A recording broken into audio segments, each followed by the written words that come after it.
Thank you.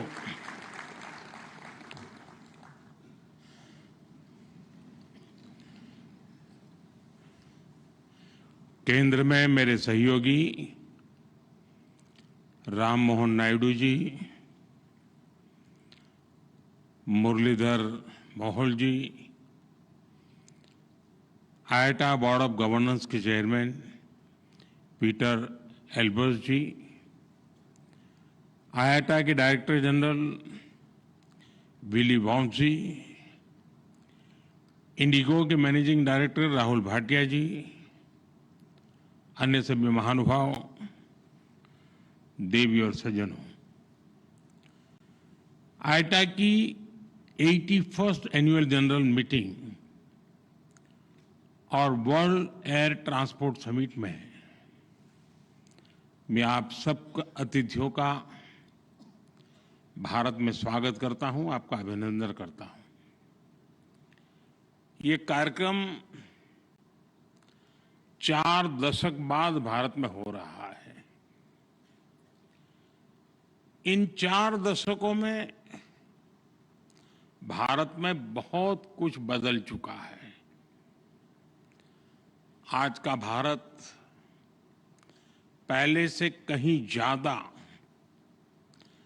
आत्मविश्वास से भरा हुआ है। ग्लोबल एविएशन इकोसिस्टम में हम न केवल एक विशाल मार्केट है, बल्कि पॉलिसी लीडरशिप, इनोवेशन और इंक्लूसिव डेवलपमेंट के प्रतीक भी है। आज Bharat global space aviation convergence का एक उभरता हुआ लीडर है। पिछले 1 दशक में भारत की सिविल एविएशन सेक्टर में ऐतिहासिक उड़ान से आप सब भली भांति परिचित हैं। साथियों, ये समिट, ये डायलॉग एविएशन के साथ ही ग्लोबल कोऑपरेशन, क्लाइमेट कमिटमेंट्स और इक्विटेबल ग्रोथ के शेयर्ड एजेंडा को आगे बढ़ाने का एक माध्यम भी है। इस समिट में आप जो चर्चा कर रहे हैं, उससे ग्लोबल एविएशन को नई दिशा मिलेगी। मुझे विश्वास है हम इस सेक्टर की इन्फिनिट पॉसिबिलिटीज को टैप कर पाएंगे, उन्हें और बेहतर ढंग से यूटिलाइज कर पाएंगे। फ्रेंड्स, आज हम सैकड़ों किलोमीटर की दूरी, इंटर कॉन्टिनेंटल जर्नी केवल कुछ घंटों में तय कर लेते हैं, लेकिन 21st सेंचुरी की दुनिया के सपने हमारी इन्फिनिट इमेजिनेशन रुकी नहीं है। आज इनोवेशन और टेक्नोलॉजी अपग्रेडेशन की स्पीड पहले से भी कहीं तेज है, और हमारी स्पीड जितनी तेज हुई है, हमने उतनी ही डिस्टेंट डेस्टिनेशन को अपनी डेस्टिनी बनाया है। आज हम एक ऐसे मुकाम पर खड़े हैं जहां हमारे ट्रैवल प्लान केवल धरती के शहरों तक सीमित नहीं है। इंसान आज स्पेस फ्लाइट्स और इंटरप्लेनेटरी यात्राओं को भी कमर्शलाइज करने, उसे सिविल एविएशन के लिए खोलने के सपने देख रहा है। ये बात सही है कि इसमें अभी समय है, लेकिन ये बताता है कि आने वाले समय में एविएशन सेक्टर कितने बड़े ट्रांसफॉर्मेशन और इनोवेशन का केंद्र बनने वाला है। भारत इन सभी संभावनाओं के लिए तैयार है।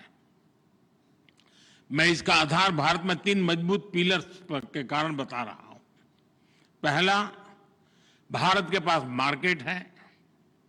ये मार्केट मात्र कंज्यूमर्स का समूह नहीं है, ये भारत की एस्पिरेशनल सोसाइटी का प्रतिबिंब है। दूसरा, टेक्नोलॉजी और इनोवेशन के लिए हमारे पास डेमोग्राफी और टैलेंट है। हमारे युवा नए दौर के इनोवेटर्स हैं जो आर्टिफिशियल इंटेलिजेंस, रोबोटिक्स और क्लीन एनर्जी जैसे क्षेत्रों में ब्रेक थ्रू ला रहे हैं। तीसरा, हमारे यहां इंडस्ट्री के लिए ओपन और सपोर्टिव पॉलिसी इकोसिस्टम है। इन तीनों सामर्थ्य के दम पर हमें मिलकर भारत के एविएशन सेक्टर को नई ऊंचाई पर लेकर जाना है। फ्रेंड्स, बीते वर्षों में भारत ने सिविल एविएशन के क्षेत्र में एक अभूतपूर्व परिवर्तन देखा है। आज भारत दुनिया का तीसरा सबसे बड़ा डोमेस्टिक एविएशन मार्केट है। हमारी उड़ान योजना की सक्सेस इंडियन सिविल एविएशन का एक गोल्डन चैप्टर है। इस योजना के तहत 15 मिलियन से ज्यादा यात्रियों को सस्ती एयर ट्रैवल की सुविधा मिली है। कई नागरिक पहली बार हवाई सफर कर पाए हैं। हमारी एयरलाइंस भी लगातार डबल डिजिट ग्रोथ हासिल कर रही है। भारत और विदेशी एयरलाइंस को मिलाकर हर साल करीब 24 करोड़ यात्री, 240 मिलियन पैसेंजर्स हमारे यहां उड़ान भरते हैं। यानी दुनिया के ज्यादातर देशों की टोटल पॉपुलेशन से भी कहीं ज्यादा। और 2030 तक ये संख्या 50 करोड़ 500 मिलियन पैसेंजर तक पहुंचने की संभावना है। आज भारत में 3.5 मिलियन मेट्रिक टन सामान एयर कार्गो से ट्रांसपोर्ट होता है। इस डेकेड के अंत तक ये भी बढ़कर 10 मिलियन मेट्रिक टन तक पहुंचने वाला है। साथियों, केवल आंकड़े नहीं है, ये नए भारत के पोटेंशियल की एक झलक है और भारत अपने इस पोटेंशियल को मैक्सिमाइज करने के लिए फ्यूचरिस्टिक रोडमैप पर काम कर रहा है। हम वर्ल्ड क्लास एयरपोर्ट इंफ्रास्ट्रक्चर में इन्वेस्ट कर रहे हैं। जैसा नायडू जी ने बताया, 2014 तक भारत में 74 ऑपरेशनल एयरपोर्ट थे। आज इनकी संख्या बढ़कर 162 हो चुकी है। इंडियन कैरियर्स ने 2000 से ज्यादा नए एयरक्राफ्ट के लिए ऑर्डर दिए हैं और ये तो अभी शुरुआत है। भारत का एविएशन सेक्टर एक ऐसे टेक ऑफ पॉइंट पर खड़ा है जहां से उसे लंबी और सबसे ऊंची उड़ान भरनी है। और ये उड़ान केवल भौगोलिक सीमाओं को पार नहीं करेगी, बल्कि दुनिया को सस्टेनेबिलिटी, ग्रीन मोबिलिटी और इक्विटेबल एक्सेस की दिशा में भी ले जाएगी। फ्रेंड्स, आज हमारे एयरपोर्ट्स की हैंडलिंग कैपेसिटी हर साल 500 मिलियन यात्रियों तक पहुंच चुकी है। भारत आज दुनिया के उन गिने चुने देशों में है जो टेक्नोलॉजी के जरिए यूजर एक्सपीरियंस के नए स्टैंडर्ड सेट कर रहा है। हम सेफ्टी, एफिशिएंसी और सस्टेनेबिलिटी पर भी उतना ही फोकस कर रहे हैं। हम सस्टेनेबल एविएशन फ्यूल्स की ओर बढ़ रहे हैं, ग्रीन टेक्नोलॉजीज में निवेश कर रहे हैं, कार्बन फुटप्रिंट्स घटा रहे हैं। हम प्रोग्रेस और प्लेनेट की सुरक्षा दोनों सुनिश्चित कर रहे हैं। साथियों, ये हमारे जो विदेशी अतिथि हैं, मेरा उनसे आग्रह है कि आप डीजी यात्रा ऐप के बारे में जरूर जानिएगा। डीजी यात्रा ऐप डिजिटल एविएशन का एक उदाहरण है। ये फेशियल वेरिफिकेशन टेक्नोलॉजी के माध्यम से एयरपोर्ट एंट्री से लेकर बोर्डिंग गेट तक सीमलेस यात्रा का कंप्लीट सॉल्यूशन है। कहीं कोई पेपर, डॉक्यूमेंट्स, आईडी दिखाने की जरूरत नहीं। मैं समझता हूं भारत के ये इनोवेशंस इतनी बड़ी पॉपुलेशन को बेहतर सर्विसेज देने के एक एक्सपीरियंस से ये कई देशों के काम आ सकता है। यह सिक्योर और स्मार्ट सॉल्यूशन का एक ऐसा मॉडल है जो ग्लोबल साउथ के लिए भी प्रेरणा बन सकता है। साथियों, भारत के तेजी से एक्सपांड कर रहे एविएशन सेक्टर के पीछे एक और बड़ा कारण है consistent reforms. Bharat global manufacturing hub बने, इसके लिए हम हर तरह से कदम उठा रहे हैं।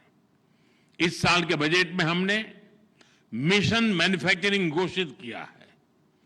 इसी वर्ष हमने भारत की पार्लियामेंट में, जैसा नायडू जी ने अभी बताया, protection of interest in aircraft objects bill पारित किया है। इससे केपटाउन कन्वेंशन को भारत में कानूनी ताकत मिली है।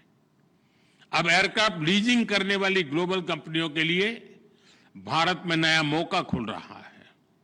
आप सभी को गिफ्ट सिटी में मिल रही छूट के बारे में भी जानकारी है। गिफ्ट सिटी के इंसेंटिव्स ने भारत को एयरक्राफ्ट लीजिंग का एक अट्रैक्टिव डेस्टिनेशन बना दिया है। साथियों, नया भारतीय वायुयान अधिनियम हमारे एविएशन कानूनों को ग्लोबल बेस्ट प्रैक्टिसेस के अनुरूप बना रहा है। यानी भारत में एविएशन सेक्टर के कानून सहज है, नियमों में सहूलियत है और टैक्स स्ट्रक्चर सरल है। इसलिए दुनिया की बड़ी एविएशन कंपनियों के लिए भी भारत में निवेश के लिए एक बेहतरीन अवसर है। फ्रेंड्स, एविएशन सेक्टर में ग्रोथ का मतलब है नई उड़ान, नए रोजगार और नई संभावनाएं। एविएशन सेक्टर में pilots, crew, engineers, ground staff सभी के लिए नए मौके बने हैं। एक और नया सनराइज सेक्टर उभर रहा है, एमआरओ, यानी मेंटेनेंस, रिपेयर और ओवरहॉल।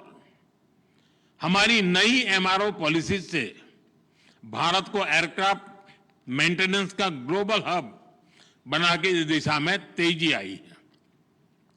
2014 में भारत में 96 एमआरओ फैसिलिटीज थी। आज इनकी संख्या 154 हो चुकी है। 100% FDI under automatic rule, GST में कटौती, टैक्स रेशनलाइजेशन, ऐसे कदमों ने एमआरओ सेक्टर को नई ऊर्जा दी है। अब हमारा लक्ष्य है 2030 तक भारत को $4 बिलियन का एमआरओ हब बनाना। साथियों, हम चाहते हैं कि दुनिया भारत को सिर्फ एक एविएशन मार्केट नहीं, बल्कि एक वैल्यू चेन लीडर के रूप में भी देखें। डिजाइन से लेकर डिलीवरी तक Bharat global aviation supply chain का इंटीग्रल हिस्सा बन रहा है। हमारी दिशा सही है, हमारी गति सही है, इसलिए हमें विश्वास है कि हम तेजी से आगे बढ़ते रहेंगे। मेरा आग्रह है, मेक इन इंडिया के साथ सभी एविएशन कंपनियां डिजाइन इंडिया भी करें। साथियों, भारत के एविएशन सेक्टर का एक और मजबूत पक्ष है उसका इंक्लूसिव मॉडल। आज भारत में 15% से अधिक पायलट महिलाएं हैं। ये ग्लोबल एवरेज से 3 टाइम्स ज्यादा है। दुनिया भर में कैबिन क्रू में महिलाओं की औसत भागीदारी लगभग 70% है। हमारे यहां 86% है। भारत के एमआरओ सेक्टर में महिला इंजीनियरों की संख्या भी ग्लोबल एवरेज से आगे बढ़ रही है। साथियों, आज एविएशन सेक्टर का एक और की कंपोनेंट ड्रोन टेक्नोलॉजी है। भारत ड्रोन टेक्नोलॉजी को टेक्नोलॉजिकल एडवांसमेंट के लिए इस्तेमाल कर रहा है। साथ ही हमने इसे फाइनेंशियल और सोशल इंक्लूजन का एक टूल बनाया है। ड्रोन के जरिए हम महिलाओं के सेल्फ हेल्प ग्रुप्स को एम्पावर कर रहे हैं। इससे खेती में, डिलीवरी में, सर्विसेज में महिलाओं की भागीदारी बढ़ी है। साथियों, एविएशन में सुरक्षा को हमने हमेशा टॉप प्रायोरिटी पर रखा है। आईकाओ के ग्लोबल स्टैंडर्ड से भारत ने अपने नियमों को अलाइन किया है। हाल ही में आईकाओ की सेफ्टी ऑडिट ने हमारे प्रयासों को सराहा है। एशिया पैसिफिक मिनिस्ट्रियल कॉन्फ्रेंस में दिल्ली डिक्लेरेशन अडॉप्ट होना भारत के कमिटमेंट का प्रमाण है। भारत हमेशा ओपन स्काईज और ग्लोबल कनेक्टिविटी के समर्थन में खड़ा रहा है। हम शिकागो कन्वेंशन के सिद्धांतों का समर्थन करते हैं। आइए हम मिलकर एक ऐसा फ्यूचर बनाएं जहां हवाई यात्रा सभी के लिए एक्सेसिबल, एफोर्डेबल और सिक्योर हो। मुझे विश्वास है कि आप सभी एविएशन सेक्टर को नई ऊंचाई पर ले जाने के नए समाधान निकालेंगे। मैं आपको अनेक अनेक शुभकामनाएं देता हूं। बहुत बहुत धन्यवाद।